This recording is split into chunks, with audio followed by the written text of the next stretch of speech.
o primeiro passo, do meu ponto de vista, é saber se apresentar para o médico. Eu sempre chamo isso de dossiê profissional, ou seja, como você se apresenta? Você é mais uma ou é uma pessoa que chega de forma diferenciada? Então, isso é bem significativo.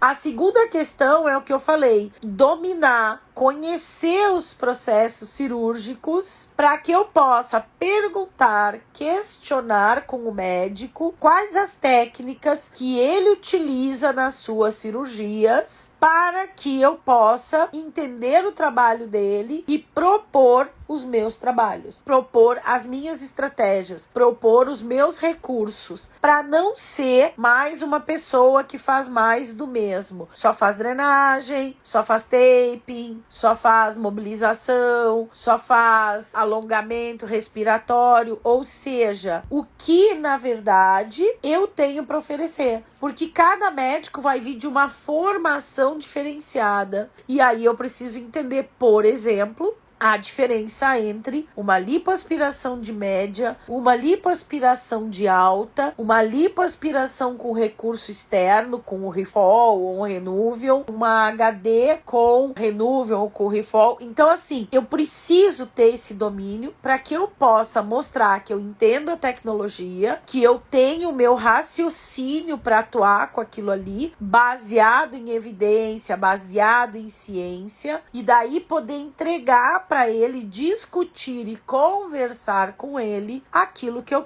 quero colocar e que vai se alinhar com o trabalho dele. Porque nós nunca podemos esquecer que nós somos um complemento ao trabalho do cirurgião. Nós não somos um estrago no trabalho do cirurgião, ou nós não somos um conserto no trabalho do cirurgião. Existe, às vezes, por parte de alguns profissionais, que, por exemplo, o meu pós-operatório vai modelar a cintura da paciente. Gente, se o médico que lipoaspirou e que fez abdominoplastia não modelou essa paciente, não é o meu pós-operatório que vai modelar. Então, o que é importante? A gente ter conhecimento disso. Ter conhecimento de com quantos dias o médico costuma tirar o dreno daquela paciente, com quantos dias ele quer o retorno. Esse tipo de coisa a gente tem que ter muito próximo, muito alinhado com o médico, porque aí a gente vai estabelecendo cada vez mais essa relação de confiança, essa relação de cumplicidade,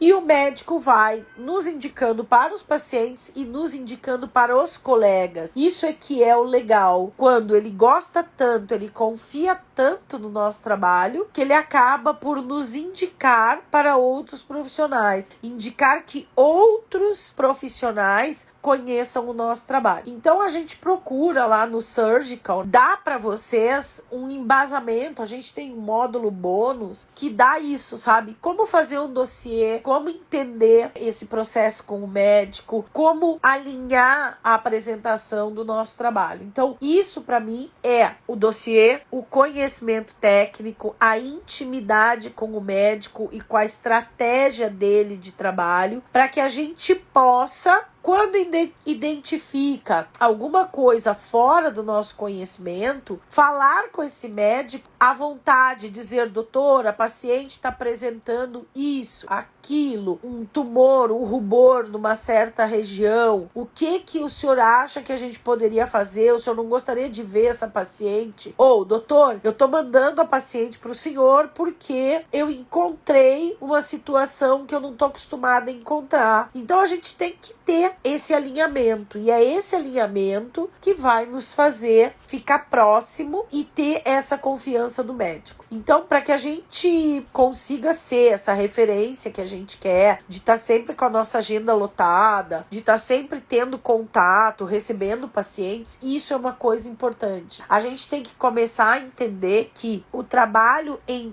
equipe multi e interdisciplinar é o que vai dar para os pacientes os melhores resultados. E nós que trabalhamos na estética, nós não podemos esquecer de uma outra coisa. Essa paciente paciente vai sair do processo cirúrgico, mas ela vai querer continuar se cuidando. Então, na maior parte das vezes, ela pode continuar. E aí, o que eu fico muito feliz é quando eu vejo, por exemplo, hoje eu tive o prazer de ter uma aluna dizer para mim que ela não tá podendo acompanhar o curso 100% porque ela tá com a agenda lotada. E que essa agenda lotada veio justamente dos resultados que ela vinha obtendo dos procedimentos. Então, a gente tem que entender que a gente precisa de tudo isso, porque a gente tem que entender que cada cirurgião tem uma doutrina, cada paciente tem uma doutrina, tem uma recomendação e nós precisamos ter essa versatilidade de abordagens. Então, a gente tem sim aquele médico que, em hipótese alguma, quer o uso de equipamento. Em contrapartida, a gente tem aquele médico que ele mesmo prescreve o equipamento. Nós temos que saber, nós temos que poder sentar com o médico e dizer para ele: doutor, esse equipamento neste momento não é adequado, por isso,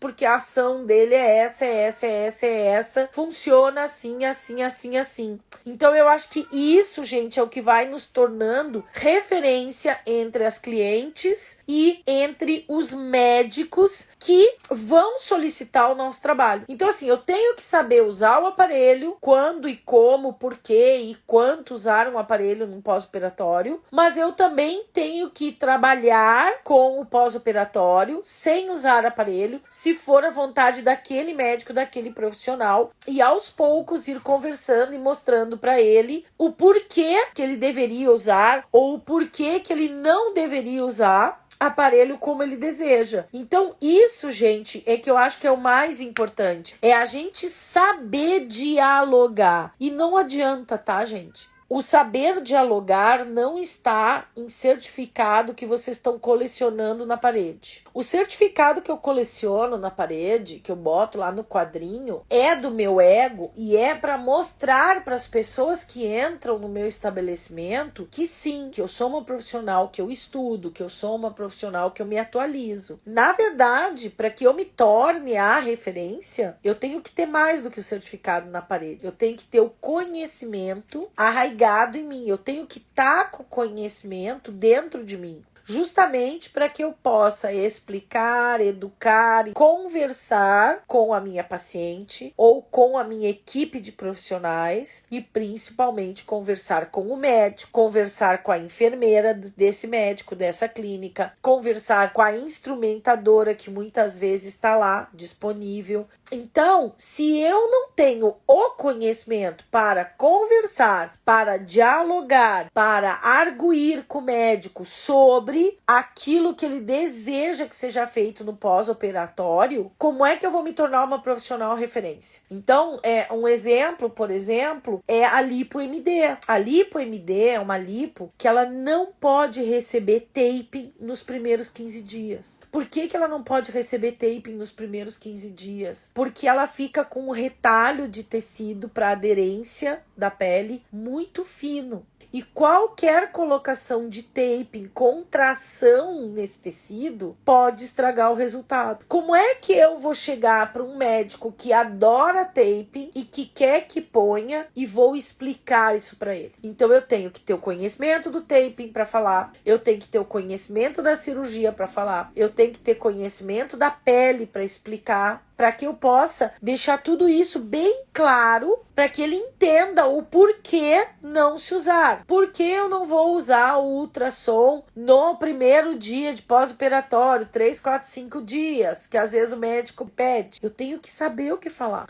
Então, antes de eu me tornar referência, eu tenho que ter o conhecimento. Eu não posso ser um copia e cola de protocolo de pós-operatório, como a gente tem visto divulgar por aí. Ai, porque com essa cirurgia não pode isso, ai, porque não pode aquilo, porque não pode aquele outro. A gente tem que saber como é que o médico trabalha. A gente tem que conhecer o processo dele. E daí pra gente poder atuar de forma que o nosso trabalho surta o efeito de melhorar, para que a gente tenha o efeito que a gente deseja de acelerar o processo cicatricial, modular o processo de recuperação do tecido. Tudo isso depende do meu conhecimento. E aí, quando eu vejo os profissionais falando que a paciente está com fibrose com 3 dias, tu já sabe que a profissional não conhece reparo tecidual. A gente tem que ter esse cuidado, sabe? Esse cuidado de estudar. E não estudar só o que é entregue pra gente no curso. Estudar aquilo que a gente precisa mais. Então, a gente tem que ter muito cuidado com isso, tá, gente? Por quê? Porque do mesmo jeito que a gente viu a estética ir por um caminho só de protocolo, as pessoas não conseguem pensar sozinhas, elas querem seguir o protocolo. O pós-operatório tá virando isso também. O protocolo é este. O jeito de fazer é este. A manobra que tem que usar é esta. E isso não é o caminho da reabilitação, não é o caminho de fazer o melhor. Por quê? Por causa disso. Que cada médico tem o seu jeito, a sua doutrina, a sua linha. Cada médico veio de uma escola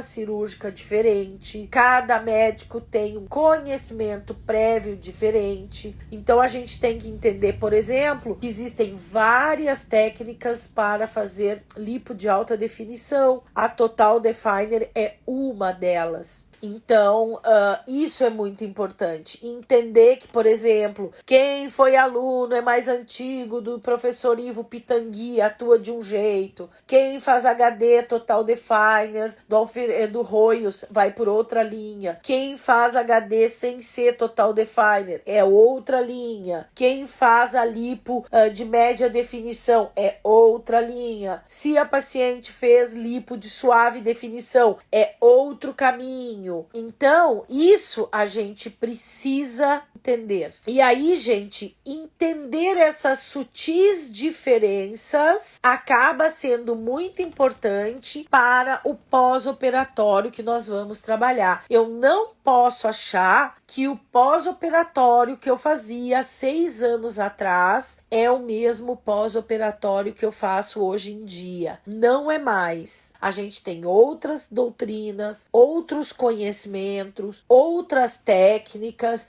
Até 3, 4 anos atrás, nós fazíamos o explante do silicone e reimplantávamos outra prótese. Hoje em dia a cirurgia é outra, nós fazemos o explante do silicone e fazemos a lipoenxertia dessa mama na mastopexia. Então, é outro pós-operatório, outro transoperatório. Nós temos tecidos diferentes, sistemas diferentes. Então, a gente precisa entender, por exemplo, técnicas de onfaloplastia, as técnicas de areoloplastia, como que são feitos esses cortes, por quê? Para que a gente possa, de fato, ser chamada para atender o pós-operatório, porque domina pós-operatório. Não é foto de antes e depois. Foto de antes e depois não leva vocês a lugar muito longe. O que vai levar vocês a lugares mais longes é o conhecimento sobre o processo. A gente tem aqui na live, a Rízia, ela é chamada por um cirurgião que vai ao Rio de Janeiro operar e para quem ele delega os pós-operatórios dele. É ele que delega os pós-operatórios para ela, porque ele já estabeleceu essa relação de confiança. Não, eu acho que a gente estuda muito mais quando acaba o curso do que quando a gente está no curso. Quando a gente está no técnico em estética, no bacharelado, no tecnólogo em estética, a gente tá ali estudando para passar. Estuda muito. Tem gente que só estuda para tirar nota da média, tem gente que estuda muito. A gente vai realmente estudar quando a gente vier para a vida prática, porque todo mundo vai passar por isso. Eu só quero fazer facial. Todos os pacientes que batem na tua porta são de corporal. Eu só vou fazer corporal. Todos os pacientes que batem na tua porta são de facial. Aí tu fez facial, fez corporal, o que começa a aparecer? Os pós-operatórios. Tu fez pós-operatório, o que começa a aparecer? Os faciais. Então, na verdade, o mestre Luiz Antônio Machado, ele dizia uma coisa que era muito certa. A profissão mais complexa que existe é a estética, porque a gente precisa saber muito de muito, sabe? Muito. Nós vamos saber de face, de corpo, de pós-operatório, de relaxante, de modeladora, de química, de física elétrica, de física mecânica, de cromoterapia, de aromaterapia, de tricolo. A gente precisa saber de tudo. Por quê?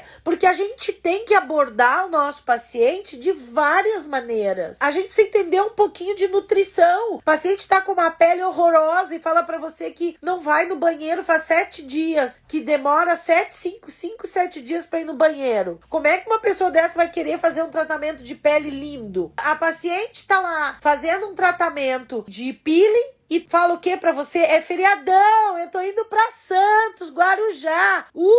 Aí tu já pensa, meu Deus, foi-se todo o meu tratamento. E é exatamente isso. É esse olhar de o que esteticamente influencia. Claro, a estética integrativa é linda, é maravilhosa. Só que não é pra todo mundo e não é pra todo paciente. A gente já teve uma fase, quando a gente falava da Gernetique, que era uma estética ortomolecular, que a gente atendia as pacientes de dentro para fora. Só que o que a gente queria? Que ela fizesse todo um acompanhamento, mais os cosméticos e os tratamentos que nós tínhamos disponíveis. O que a desgraça fazia? A desgraça fazia todo o tratamento lindo nosso, e aí ela fumava, ela tomava as caipiras de morango, ela se enchia de massa 4 queijo. Então, era bem caro. Era um tratamento e uma formação cara. Então, assim, não é para todo mundo. A gente tem que entender que a estética tem vários tipos de público.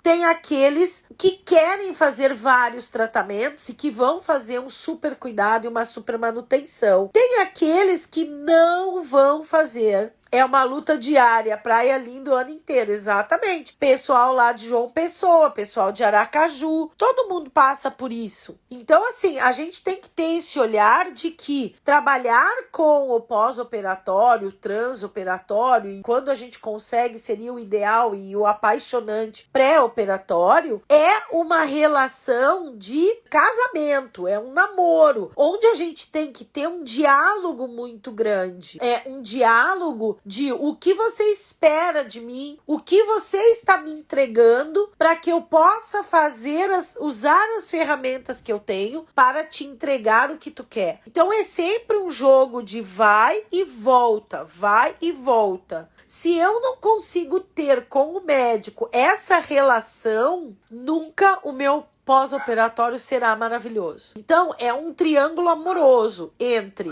o que o médico quer que eu faça, o que ele espera que eu faça, o que eu sei fazer, o que eu posso fazer, o que eu domino fazer e o que eu tenho liberdade, intimidade para dizer a ele que é o melhor para aquele procedimento da minha parte, e uma paciente que vai nos obedecer, porque a gente também tem isso. A gente também tem a paciente que tem, lembra que eu falo aquele bicho aqui, o encosto aqui do lado esquerdo, chamado espírito de porco? Toda paciente tem um encosto aqui, ó, chamado espírito de porco. Tudo que o médico orienta, tudo que a esteticista fala para ela, o que ela faz? Não faz. Ela faz uma coisa completamente diferente, porque o espírito de porco diz que não tinha problema. É só um solzinho. É só o solzinho das 4 às 6. É só uma caminhadinha. É só, eu vou só tirar a malha por umas horinhas. E assim segue. Então, para que eu tenha essa questão da referência, de ser a referência, de ser chamada pelos médicos, de ser indicada pelas pacientes e de ser indicada pelos médicos para os outros médicos, eu tenho que botar na cabeça que dominar os conhecimentos é fundamental. E se tratando de trans e pós-operatório, eu vou falar para vocês que eu tenho que dominar o que é um centro cirúrgico, eu tenho que dominar procedimentos de centro cirúrgico, eu tenho que dominar procedimentos de anestesia, porque a minha paciente vai acordar da anestesia, eu tenho que conhecer a cirurgia, as suas variáveis e as técnicas do médico com quem eu estou trabalhando. Eu tenho que conhecer quais são, de maneira geral, os pós-operatórios, ou seja, o que acontece nos pós-operatórios, como que se processa o pós-operatório dessa cirurgia, quais são as intercorrências, vou voltar a falar para vocês, o que é intercorrência? É aquilo que a gente sabe que pode acontecer. Eu sei que pode ter fibrose. O que é a complicação? É quando acontece alguma coisa que não estava no percurso. Então, assim, quando há uma cirurgia, eu sei que uma das intercorrências, edema, eu espero que aconteça. O que é uma complicação? Uma necrose. Saiu da casinha, totalmente. Então, eu preciso saber quais as possíveis intercorrências. Eu preciso saber quais as possíveis complicações, para que eu tenha um olhar muito crítico e muito apurado desde o centro cirúrgico, quando eu olho para o paciente ali na maca e veja que ali já tem uma possível isquemia naquele tecido e que ali eu já não posso pôr o tape. Eu preciso ter exatamente esses cuidados. Então, assim, se eu quero ser referência, tu quer ser referência? Senta a bunda e estuda. E começa pelas cirurgias. Começa pelo reparo tecidual. Se tu não sabe quais são as substâncias, quais são as citoquinas, quais são os fatores de crescimento, quais são as células envolvidas no reparo tecidual, qual o tempo de cada uma delas, como que isso aí vai se processar e que isso aí dura até 2 anos, que não é largar a paciente bonita depois de 10 sessões do pacote, que dali 4 meses, dali 6 meses, dali 1 ano, ela vai desenvolver uma fibrose, porque a louca tava linda e correu pra academia pra fazer crossfit e carregar aquele pneu de trator, ou pra subir nas barras e bater as barrigas nas barras, que tem umas que fazem isso, que não entendem que tem que cuidar, porque também não tem quem oriente. O que ela faz? Vai lá e soca o pau naquele corpo. E aí o que ela faz? Ela se arreganha tudo de novo, aquele tecido que tá em reparo. Começa outra fase inflamatória, começa outra fase de reparação e vem outra fase de maturação que ela não tá na esteticista. E aí, o que acontece? Fibrose. Aí o que a louca faz? A louca vai noutra profissional, porque ela não vem na gente, ela vai lá noutra profissional, chega lá e diz o quê? Eu fiz o pós-operatório, olha como a fulana me deixou, porque a culpa é dela, mas ela põe o que ela quer. A gente sabe que culpa é um negócio que a culpa é minha, mas eu ponho o que eu quero. E aí, o que eu falo? Foi a fulana. Eu fui lá na fulana, na minha titicista, e ela me deixou assim no pós-operatório. Aí a gente cai, ela cai, a coitada, na mão de alguém que não é muito certo da bimbela aqui. O que ela faz? É verdade, essa profissional não presta, não estudou, não isso, não aquilo, não aquele outro, porque ela é uma mercenária, porque... De quem foi o erro? Meu, quando eu recebi a paciente para fazer o transoperatório e o pós-operatório, e eu não sentei com aquela criatura de Deus e não expliquei para ela como funciona todo coisa. Exatamente. Vem a outra louca e soca a radiofrequência na paciente com 4 dias que é para amolecer o edema, que são as pérolas que a gente tem de pós-operatório. Mas às vezes não é nem questão de fazer correto o pós-operatório. Às vezes ela até faz, tadinha. Só que ela não foi orientada.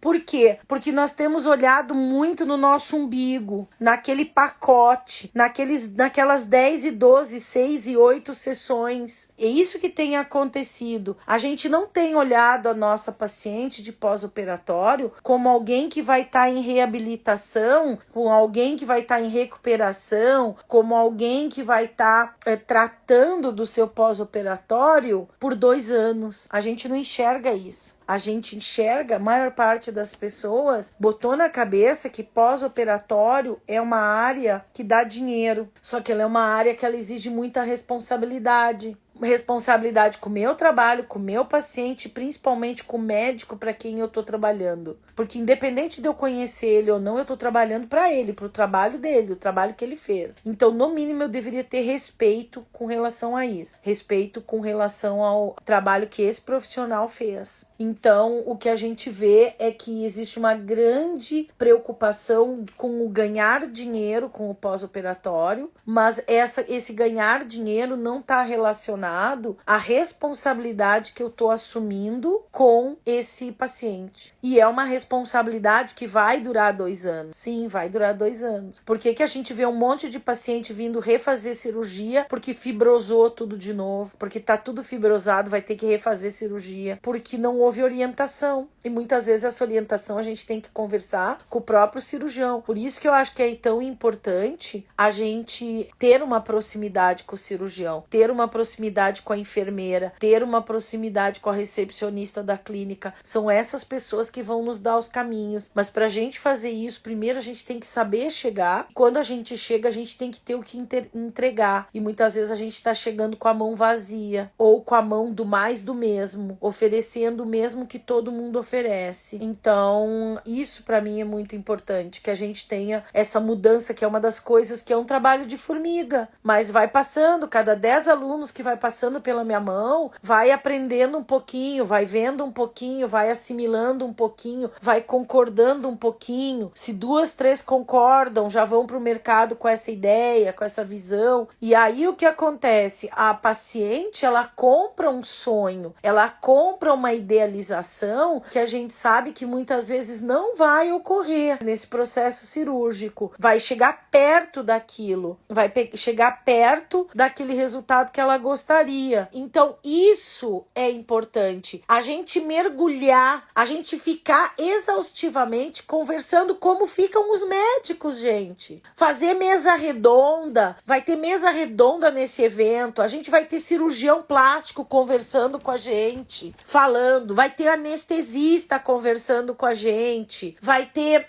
instrumentadora conversando com a gente. Então, essa ideia da residência, para que a gente saia de lá o máximo possível como referência. Então, para que a gente seja referência, nós precisamos do conhecimento. E o conhecimento, ele tem que estar dentro da gente, ele tem que ter sido assimilado e ele tem que ser atualizado constantemente. Não me digam que vocês não sabem como, que não tem dinheiro para pagar curso, porque o conhecimento flutua de graça. Quem faz, o que eu faço é organizar o conhecimento para facilitar a vida de vocês, entregar para vocês os caminhos para acessar esses conhecimentos. Então, o paciente vai para cirurgia obeso, o paciente vai para cirurgia com hérnia. Eu já vi caso de paciente que foi para abdominoplastia grávida, tá bom para vocês? Tudo isso a gente já ouviu falar, já viu acontecer. Então, se eu não tenho conhecimento, dificilmente eu vou conseguir me tornar a referência. Eu vou ser aquela pessoa que os pacientes vão indicar, que os médicos vão indicar, que os médicos vão indicar para os colegas médicos. Então, isso é bem bacana da gente começar a organizar dentro da nossa cabeça. Como fazer isso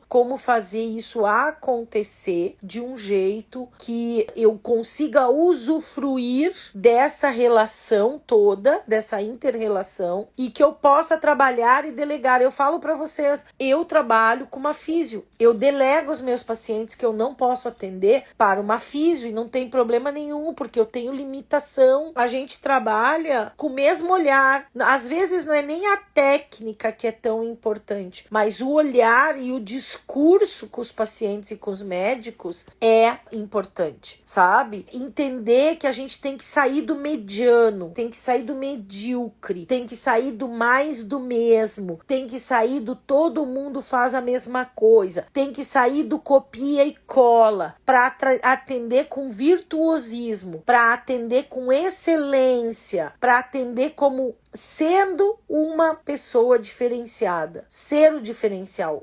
Nós já temos o diferencial dentro da gente, mas a gente precisa começar a executar, e isso não está no preço, isso está no valor, porque preço, cada um de nós sabe qual é o preço que acha justo pelo seu trabalho, pelo seu estudo, pela sua formação. Eu já ensinei vocês nas lives como calcular o preço de gasto falando o preço de fixo, variável, margem de lucro, investimento intelectual de vocês. Tudo isso eu já falei em live, é só ir lá buscar as lives e ouvir, tá? É uma das coisas que nós também vamos ter na jornada, na residência. Então, assim, quem já fez o curso vai receber um monte de coisa a mais, vai receber um monte de informação, um monte de material que antes não estavam, tá? Então, assim, o que eu queria trazer para vocês é hoje que a gente entendesse exatamente isso, que todos nós podemos ser referência, todos nós podemos estar à frente da nossa região, do nosso bairro, sem problema, sem competição, mas isso requer que nós nos posicionemos e nós precisamos nos posicionar de maneira que o conhecimento, a competência chegue antes da gente.